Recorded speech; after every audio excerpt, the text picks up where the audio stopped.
ஏய், இங்க நான் தான் கிங்கு. நான் வச்சதான் ரூல்ஸ். அந்த ரூல்ஸ் எனக்கு இஷ்டத்துக்கு அப்பப்போ மாத்திட்டே இருப்பேன். அது கப்சிப்புன்னு கேட்டு ஃபாலோ பண்ணணும். அதை விட்டுட்டு ஏதாவது அடாவடித்தலை பண்ண நினைச்ச உன்னை கண்ட துண்டமா வெட்டி கழிச்சு போட்டுடுவேன். ஹொக்கும், டைகர் கா ஹொக்கும்.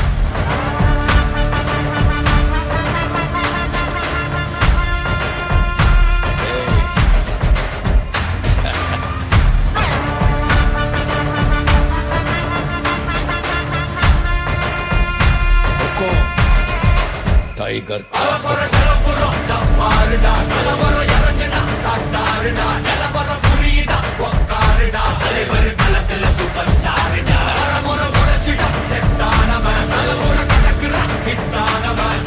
மனசுல ஜெயிச்சிட உரித்தானவன்.